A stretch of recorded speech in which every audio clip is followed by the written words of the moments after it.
वाला इशू, और उसमें फिर उसको एक प्रोपोगंडा किया गया और बताया गया कि 85% बनाई नहीं है और फ़लाँ चीज़ है और फ़लाँ चीज़ है। कुछ एंकर्स ने यह भी कह दिया कि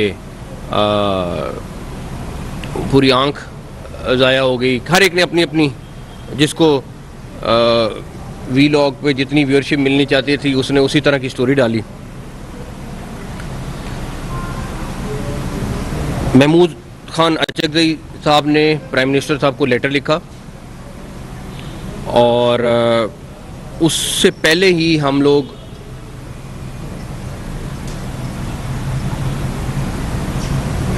पीटीआई की लीडरशिप के साथ राब्ते में थे। सरदार रियाज सादिक साहब मुसलसल बीच में थे और हमारा और अपोजिशन का वो राब्ता करा रहे थे और हमने उनको बड़ी क्लियर बात की थी कि इलाज के मामले में हम चाहे कोई भी कैदी हो, जो आइन और कानून के तहत उसको सहूलत अवेलेबल है वो हम अवेलेबल करेंगे। उसके बाद हमने उनसे कहा कि आप एक नॉन पॉलिटिकल डॉक्टर जो आई स्पेशलिस्ट हो वो हमें नाम दे दें ताकि हम उससे भी चेकअप करा लें। जिस पे उन्होंने कहा कि नहीं, ऐसा करें कि आप उसको रहने दें, हमारा एक फैमिली का बंदा साथ डालें। खैर हमने उनको कहा ठीक है, आप एक फैमिली का बंदा भी साथ ले आए। और ये मैं सारी चीज़ें वो बता रहा हूँ जो रिकॉर्ड पे हैं और आप पीटीआई के रहनुमाओं से जाके पूछ सकते हैं। जब उनका कासिम एक कज़न है जिसका नाम हमें दिया गया और हमने कहा ठीक है वो भी आ जाए और हम चेकअप कराते हैं, सारा कुछ होता है। जब दोनों चीज़ें हो गई तो कहा गया कि नहीं, ऐसे नहीं, आप उसको एक हफ्ते के लिए हॉस्पिटल एडमिट करें, हम उसके अलावा कुछ नहीं मानेंगे। इसमें मैंने कहा जी एक हफ्ता नहीं, 2 हफ्ते भी हो सकते हैं हॉस्पिटल एडमिट करना पड़ जाए। अगर डॉक्टर रिकमेंड करेंगे तो हम 100% करेंगे, लेकिन अगर डॉक्टर्स नहीं रिकमेंड करेंगे, चीज़ नहीं करेंगे, तो हम कैसे एडमिट कर दें। तो उस पे हमने कहा ये तो मुमकिन नहीं है कि हम आपको कहने पे, सिर्फ आपके कहने पे जो है हम एक हफ्ते के लिए हॉस्पिटल मुंतकिल कर दें। खैर हमने बेस्ट डॉक्टर्स पिक किए, सरकारी और प्राइवेट, और क्योंकि 3 दिन हो गए थे चेकअप नहीं होने जा रहा था और हमने वो डॉक्टर्स को पिक किया और हमने उनको अडयाला के लिए टाइम मुकर्रर किया। उसके बाद हमने उस टाइम पे पीटीआई के जो रहनुमा हैं गौहर साहब, उनको इन्फॉर्म किया कि जी क्योंकि आप पार्टी के रहनुमा हैं, चेयरमैन हैं, तो हम आपके सामने इन डॉक्टर्स की मौजूदगी में जो भी चेकअप होगा आप ख़ुद विटनेस कर लें और आप अडयाला जेल पहुंच जाएं। तो 2:30 बजे का टाइम उनको दिया। 1 घंटा वो इंतज़ार हम करते रहे, लेकिन गौहर साहब का जवाब आया कि नहीं, उनकी पार्टी से मुशावरत हुई है, वो नहीं आ सकेंगे। 3:30 बजे हमने, जबकि हमारा इरादा ये था कि सबके सामने, गौहर साहब के सामने ये सारा चेकअप हो। 3:30 बजे डॉक्टर्स ने चेकअप किया और चेकअप के बाद वो वापस हॉस्पिटल, आई थिंक 1.5 घंटा तकरीबन वो वहाँ पे रहे, घंटा, सवा घंटा, 1.5 घंटा, और उसके बाद वो वापस हॉस्पिटल आ गए। हमने फिर रब्ता किया उनके साथ, हमने कहा आप नहीं आए, लेकिन आप ऐसा करें कि आप ऑपोजिशन लीडर नेशनल असेंबली और ऑपोजिशन लीडर सेनेट, आप तीनों आ जाएं और अपने डॉक्टर्स जो हैं उनको भी ले आएँ साथ। उन्होंने कहा डॉक्टर्स तो लाहौर में हैं, तो ऑपोजिशन लीडर सेनेट और गौहर साहब जो हैं वो पिम्स आ गए और वहाँ पे उन्होंने तकरीबन 1.5 घंटा डॉक्टर्स के साथ मुलाकात की 1.5 घंटे की मुलाकात में तकरीबन 45 मिनट वो जो 2 डॉक्टर्स थे वो फ़ोन पे उन डॉक्टर्स से ब्रीफिंग लेते रहे, एक एक चीज़ पूछी उन्होंने, और तकरीबन 45 ही मिनट जो पॉलिटिकल रहनुमा थे उन्होंने ब्रीफिंग ली। उसके बाद जो उनके डॉक्टर्स थे उन्होंने कहा एक्सीलेंट, ये बेहतरीन इलाज हो रहा है, अगर हमने भी करना होता तो हम भी यही इलाज करते। पॉलिटिकल रहनुमाओं ने कहा जी हम मुतमईन हैं और हम अपने लोगों को जाके बताते हैं सारा कुछ। उस मौके पर मैंने उनसे फिर कहा कि आप अपने डॉक्टर्स के साथ पूछ लें, अगर कोई ऐसा टेस्ट रह गया जो हमने नहीं कराया तो हम वो भी कराएंगे। जिस पर उन्होंने कहा कि नहीं, हम तमाम टेस्ट जो हो सकते थे वो हुए हुए हैं और हम मुतमईन हैं।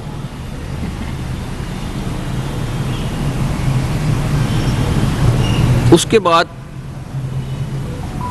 वो लोग वापस जाते हैं। मैं आपको सिर्फ इतनी सी बात बता सकता हूँ जो हमारे पास मौजूद है कि जो अलीमा खान साहिबा हैं उन्होंने अपनी पार्टी के लोगों को कहा कि अगर ये हम मान गए सारा कुछ तो ये इशू डाई डाउन हो जाएगा। इन्हीं की वजह से 3 दिन मेडिकल चेकअप नहीं हो सका। एक तरफ ये कहते हैं कि हमारी बहुत हमदर्दी है, हमारा बड़ा ताल्लुक़ है और सारा कुछ है, और दूसरी तरफ भरपूर किस्म की पॉलिटिक्स इसमें खेली जा गई है। अच्छा, अब अगर मेडिकल रिपोर्ट भी आ गई है, आपके डॉक्टर्स भी मुतमईन हैं, सब कुछ मौजूद है, और अभी भी कह रहे हैं कि कोई ऐसा टेस्ट आप बताएं जो आप कराना चाहते हैं वो भी कराएं, फिर ये सारा कुछ क्यों? फिर ये सारा रोड ब्लॉक्स, ब्रिजेस को ब्लॉक करना, लोगों को तंग करना, वो क्यों? अगर आपकी नीयत ठीक होती तो आप पहले दिन मान जाते। और इसमें मैं कहूँगा कि जो पॉलिटिकल लीडर्स हैं वो सारे तकरीबन ऑन बोर्ड होते थे, लेकिन अलीमा खान साहिबा जो है वो उसको वीटो करती थी, वो हर चीज़ को मना कर देते थे। जब उन लोगों के सामने सारी हकीकत आई वो भी मौजूद है, लेकिन प्रॉब्लम ये है कि ये इस चीज़ को कैश करना चाहते हैं। आपको मैं ये भी बता दूं कि जो जिस तरह ये बात निकली है कि जी इमरान खान साहब आँख के इलाज के लिए हॉस्पिटल लाए गए, ये एक आँख में इंजेक्शन लगना था और सबका यही मशवरा था कि ये हॉस्पिटल में लग जाता है, आराम से लगा जाए। लेकिन हमने ये एडवाइस किया कि कोई जर्म्स ना हो, कोई चीज़ ना हो, सारा कुछ हो, तो हमने वो एज ए प्रीकॉशन हॉस्पिटल जाके इंजेक्शन लगवाया, वरना वो एक मामूली सी चीज़ थी, जो एक इंजेक्शन लगना था वो लग जाता। ऑलरेडी उनका चेकअप वहाँ पे डॉक्टर्स कर रहे थे, सब कुछ मौजूद था। तो हमने तो ऑलरेडी, अगर नीयत में कहीं ख़राबी होती या कुछ होता, एक चीज़ मैं आपको बहुत क्लियर बता दूं कि चाहे कोई भी कैदी हो, अगर उसका इलाज की ज़रूरत है तो वो हमारा फ़र्ज़ है। लेकिन फिर ये ज़रूर कंसीडर करें कि हमारे पास कितने हज़ार कैदी हैं, क्या उनके साथ भी हम यही सलूक कर रहे हैं जो इधर हो रहा है? क्या उनको वही फैसिलिटीज़ मिली हुई हैं जो यहाँ पे मिली हुई हैं? मैं तो आज भी इस चीज़ के ऊपर बहुत इंसिस्ट करता हूँ कि लोगों को ले जाके जेल में दिखाना चाहिए, जर्नलिस्टों को, कि वहाँ पे जो फैसिलिटीज़ अवेलेबल हैं, जो चीज़ें अवेलेबल हैं, वो वहाँ जाके देखें, ताकि एक दफ़ा के लिए सारा किस्सा ख़त्म हो। वो जो खाना वहाँ पे बनता है, सारा कुछ होता है, वो सब कुछ रिकॉर्ड का हिस्सा है। लेकिन नहीं, अभी फ़िलहाल, अदरवाइज़ मैं तो चाहूँ तो बिल्कुल लेके जाऊँ और ये चीज़ लोगों को दिखाऊँ। खैर, अब आपके पास कल मेडिकल रिपोर्ट भी आ गई है और उसमें तमाम चीज़ें क्लियर हैं, आ गई है, सब कुछ आ गया।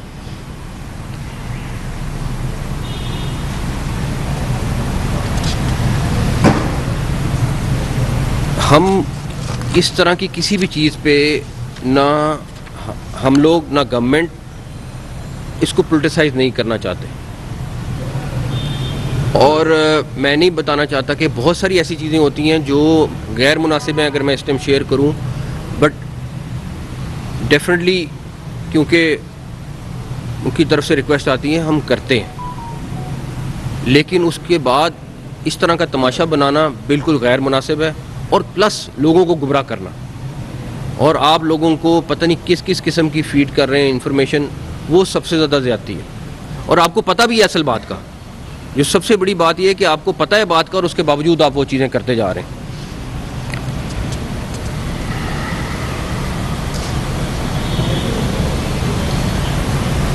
अगर कोई सियासी इंतकाम करना होता, कोई चीज़ें करनी होती, तो सबसे पहले तो आप जेल में किसी को टाइट करते हैं, उसमें तो सिर्फ जेल मैनुअल के मुताबिक ही जाना है तो सब कुछ क्लियर हो जाता है। कोई फैसिलिटी ना दें और सिर्फ जेल मैनुअल में जो एक आम कैदी को चीज़ मिल रही है उनको मिले तो दैट्स इट, उसके बाद कोई चीज़ दूसरी नहीं रह जाती। प्लस जेल कवानीन से उनको बहुत ज़्यादा फैसिलिटीज़ हैं।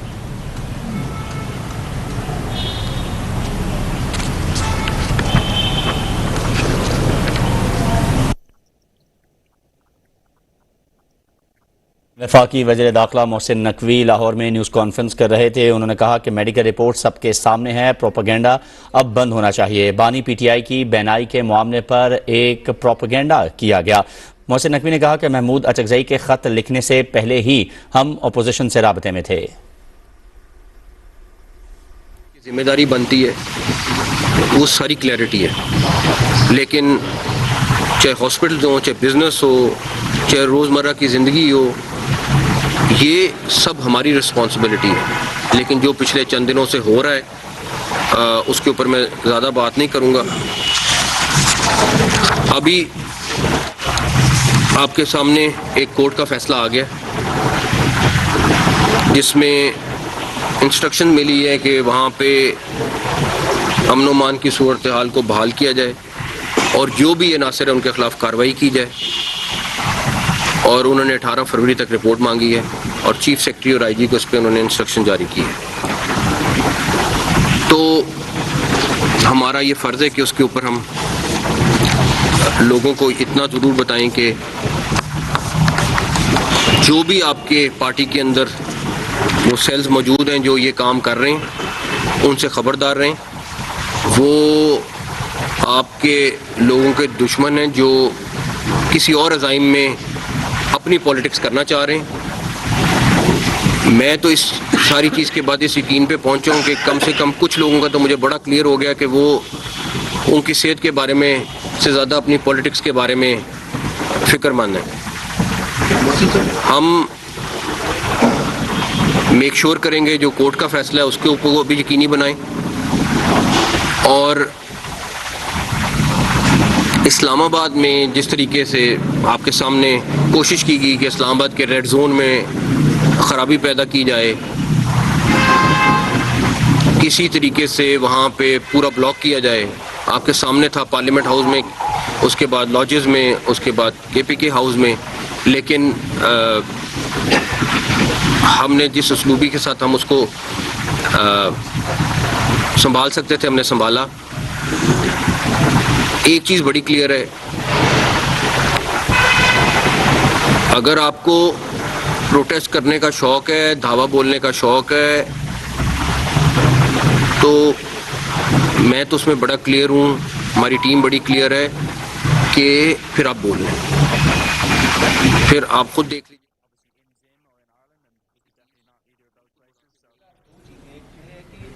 क्या पीटीआई किसी बार्गेनिंग पोजीशन पे आना चाह रही है, क्योंकि अलीमा खान साहबा का जो एटीट्यूड है बिटवीन द पार्टी और चेयरमैन इमरान खान, वो लग रहा है जैसे वो चाहती हैं कि खान साहब जो है अलग थलग रहें और किसी बार्गेनिंग पोजीशन में आ जाएँ। एक चीज़, दूसरी चीज़ ये रहेगा कि अलीमीन गड्ढापुर साहब ये कहते हैं कि खान साहब की रिहाई के लिए जितनी एफर्ट मोहसिन नकवी साहब ने की है शायद पीटीआई और किसी और बंदे ने इसके अंदर की नहीं। इन दोनों चीज़ों को मिला के ज़रा बताइएगा कि क्या होने क्या जा रहा है। देखें, एज ए जर्नलिस्ट मैंने आपको जो स्टोरी बतानी थी बता दी। आप पीटीआई के रहनुमाओं से इसको कंफर्म कर लें, उसके बाद आप खुद हिसाब लगा लें कि कौन इस पे क्या गेम खेल रहा था। जहाँ तक रही बात गंडापुर साहब की, मेरा ख़्याल है कि एक चीज़ कोई नई नहीं है। मैं पहले दिन से बिलीव करता हूँ कि कोई भी मसला हो उसका हल हमेशा बातचीत में होता है, और ये मेरा कोई ज़ाती राय नहीं है। मेरा ख्याल है प्राइम मिनिस्टर साहब ने भी यही बातें की हैं जो मैं करता हूँ, और वही इंस्ट्रक्शन हैं जो हम फॉलो कर रहे होते हैं। तो इस पे कहना कि मैं, हाँ, मेरा अपना ज़ाती तौर पे पूछेंगे, हाँ, मैं तो हमेशा यही कहता हूँ बातचीत, और यही बात एक सेकंड यही बात प्राइम मिनिस्टर साहब कई दफ़ा कह चुके हैं, तो इसमें कोई नई बात नहीं है। तो बाकी आपने खवातीन के वीटो की बात की, सर हर घर में खवातीन वीटो कर जाती है, पहली बात तो ये है। दूसरी बात यह है कि एक कैरेक्टर है सुप्रिटेंडेंट जेल, उनका क्या बना, क्या उनके खिलाफ कोई इंक्वायरी और वो क्या इनिशिएट करें, तो उसका रिजल्ट कब तक आने के लिए? वो मेरा ख्याल है कि पंजाब गवर्नमेंट से चेक करके आपको बताते हैं कि उस पर वो क्या कर रहे हैं, लेकिन they are on it. Mohsin साहब, बाजोड़ में और शांगला में 2 दिलखराश वाक़यात हुए गुज़िश्ता रोज़। एक ऐसे मौके पर जबकि पाकिस्तान के अंदर हमारे बलूचिस्तान में भी ख़ासतौर पर KPK में ये जो दहशतगर्दी की आग है वो बढ़ रही है। उसमें गुज़िश्ता हफ्ते सिक्योरिटी ज़राए से भी एक मुलाकात हुई, तो उनका ये कहना था कि जो KPK के वज़ीर आला के साथ मुलाकात हुई है तो लग रहा है कि बर्फ़ पिघली है। आपसे जो गुफ्तगू हो रही है वहाँ से हमें लग रहा है कि शायद पाकिस्तान के इंसाफ ये चाह ही नहीं रहा कि पाकिस्तान की, क्योंकि उनकी क़यादत या कुछ लोग कि पाकिस्तान के अंदर अमन हो, पाकिस्तान में उस सूबे के अंदर जहाँ पर लोगों को फैसिलिटेट करना है वहाँ पर उन्हें ज़्यादा तंग किया जा रहा है, रोड्स बंद हैं। कब तक हम उस अदालती फैसले को इम्प्लीमेंट कराएंगे? और उसके साथ साथ जो लोग ये डिजिटली इस आग को आगे बढ़ा रहे हैं उनके ख़िलाफ़ आप कब कार्रवाई करेंगे? क्योंकि गुज़िश्ता दिनों आपने भी देखा कि एक नौजवान सहाफ़ी जिसने सच को सिर्फ पोर्ट्रे किया उसे उठा दिया गया, लेकिन जो झूठ की दुकान चला रहे हैं, जो मुल्क के अंदर नफरत को, इंतशार को फैला रहे हैं, उनके खिलाफ कोई कार्रवाई नहीं होती। जहाँ तक रही डिजिटल कार्रवाई, वो ऑलरेडी शुरू है, ऑलरेडी हमने कर दी हुई है, 2-3 दिन से कर दी हुई है। जो आपका उससे पहले का सवाल है वो ये कि KPK की जो सूरत हाल है वो आप सबके सामने है। हर दिन कोई ना कोई वाक़या हो रहा है, और इस पे KPK गवर्नमेंट को बहुत ज़्यादा फोकस करना है और कर भी रही है। इसमें मैं नहीं कहूँगा, जो पुलिस है KPK की वो इस टाइम लड़ रही है और अच्छी तरह लड़ी है, लेकिन पॉलिटिकल लीडरशिप जब तक ऑन बोर्ड ना हो कोई लड़ाई जीती नहीं जा सकती। तो ये सारी चीज़ें उसको डैमेज कर रही हैं। ये PTI का जो आम वर्कर है उसको भी सोचना चाहिए कि कौन लोग हैं जो इस सारी की सारी चीज़ में मुल्क को डिरेल करने की कोशिश कर रहे हैं। आपके सामने ये कोई नॉर्मल चीज़ नहीं है जो KPK में और बाकी बलूचिस्तान में हो रही है। तो मैं नहीं समझता कि अगर कोई अक्लमंद है और किसी भी पार्टी में है और उसको सामने चीज़ें नज़र आ रही है तो वो 2+2 कुछ और आंसर निकालें।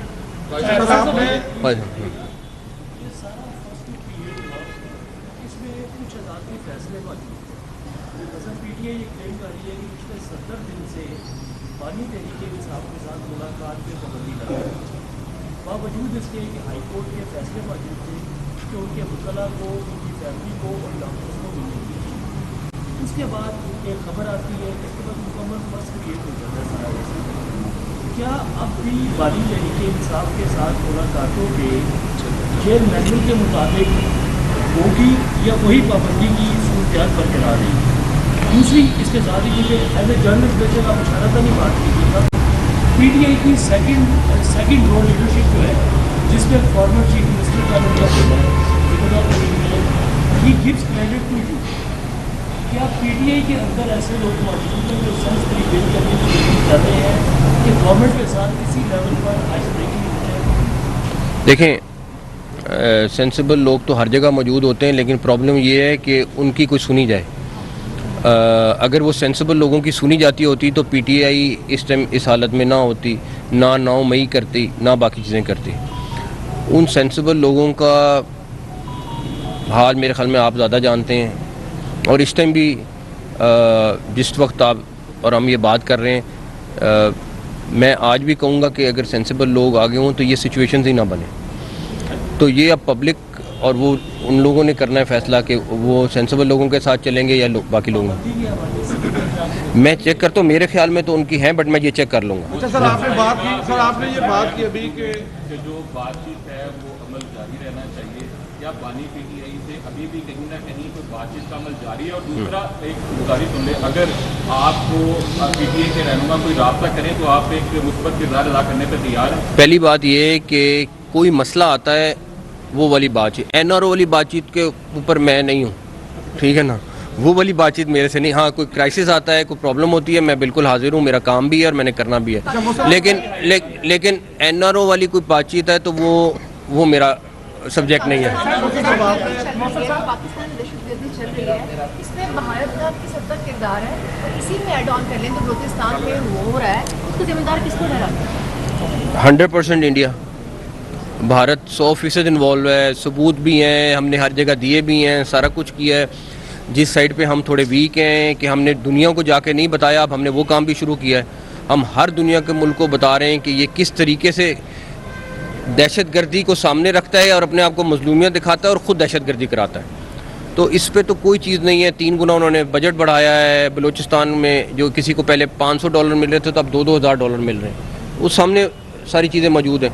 तो इसमें तो हमें 1% शक नहीं है, लेकिन अब हमें इस चीज़ को दुनिया को ये साबित करना है, बिकॉज अदरवाइज़ ये दहशतगर्दी नहीं रुकेगी जब तक दुनिया ये रियलाइज़ नहीं करेगी कि एक दफ़ा ये अगर हाथ से निकल गई तो वो खुद सफ़र करेंगे। जामिया मस्जिद खतीजतुल कुबरा के हवाले से जो धमाका हुआ, उस पर कुछ सोशल मीडिया अकाउंट से कुछ प्रोपेगेंडा भी हो रहे हैं, तो सेनेट में और कौमी असम्बली में करारदाद की अदालती कमीशन के हवाले से जो है मंजूरी दी गई थी, तो उसमें क्या हुआ है? कितने मुलजिमान और दाइश, क्या आप समझते हैं कि दाइश का नेटवर्क जो है वो पाकिस्तान में खत्म हो गया? नहीं, मैं नहीं कह रहा हूँ, लेकिन उस केस से रिलेटेड हर बंदा पकड़ा गया। तो अगर वो ना पकड़ा जाता और हमें ना पता चलता, डेफिनेटली हम दूसरी ऑप्शंस पे काम करते हैं, लेकिन अभी इस तरह की कोई चीज़ नहीं है।